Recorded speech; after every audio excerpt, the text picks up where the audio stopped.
गांव की सुबह थी। हर ओर हरियाली और ताजगी की खुशबू फैली हुई थी। छोटे छोटे घर, जिनकी छतें खपरेल से बनी हुई थीं, एक सीध में कतारबद्ध थे। पंछियों की चहचहाहट से माहौल सजीव हो उठा था। ये कहानी है राघवपुर गांव की, जहां लोग अपनी सरल और सादा जिंदगी जीते थे। गांव के बीचों बीच एक विशाल बरगद का पेड़ था, जिसे लोग गांव का दिल मानते थे। इस पेड़ के नीचे बच्चे खेलते थे, बूढ़े लोग आपस में बातें करते थे और गांव की पंचायत भी यहीं बैठती थी। राघवपुर में राघव नाम का एक लड़का रहता था, जो अपनी माँ के साथ छोटे से घर में रहता था। राघव के पिता का स्वर्गवास कुछ साल पहले हो चुका था। उसकी माँ सुमन देवी गांव की सबसे मेहनती महिलाओं में से एक थीं। राघव भी अपनी माँ की तरह मेहनती और ईमानदार था।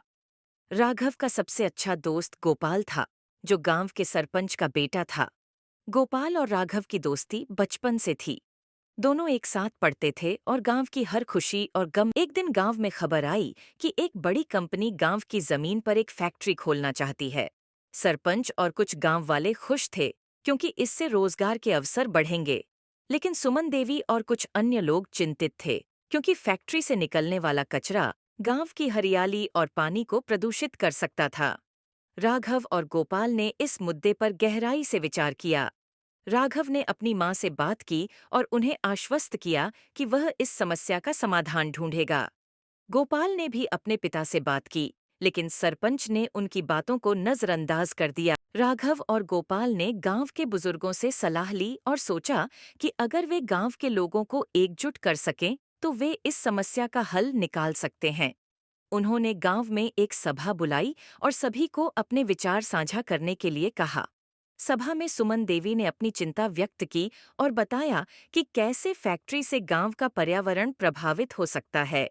एक बुजुर्ग, रामलाल, ने सुझाव दिया कि वे कंपनी के मालिक से बात करें और उनसे गांव की सुरक्षा के उपायों पर चर्चा करें। राघव और गोपाल ने साहसिक कदम उठाया और कंपनी के मालिक से मिलने गए। उन्होंने उन्हें गांव के लोगों की चिंताओं के बारे में बताया। मालिक ने उनकी बातों को गंभीरता से लिया और वादा किया कि वह फैक्ट्री में ऐसे उपाय करेंगे जिससे गांव का पर्यावरण सुरक्षित रहेगा। उन्होंने यह भी आश्वासन दिया कि वे गांव के विकास में भी सहयोग करेंगे। गांव वालों ने कंपनी के वादे को स्वीकार कर लिया, लेकिन राघव ने यह सुनिश्चित किया कि वे लगातार फैक्ट्री की निगरानी करेंगे। उन्होंने एक समिति बनाई जो समय समय पर फैक्ट्री की जांच करेगी। फैक्ट्री का निर्माण शुरू हुआ और गांव के लोगों को रोजगार मिलने लगे। राघव और गोपाल ने मिलकर गांव की सुरक्षा का ध्यान रखा। धीरे धीरे गांव में खुशहाली आने लगी। फैक्ट्री ने अपने वादे के अनुसार पर्यावरण की सुरक्षा के लिए कई उपाय किए। राघवपुर का हर निवासी अब राघव और गोपाल की तारीफ करता था। दोनों ने मिलकर दिखा दिया कि एकता और समझदारी से किसी भी समस्या का समाधान हो सकता है।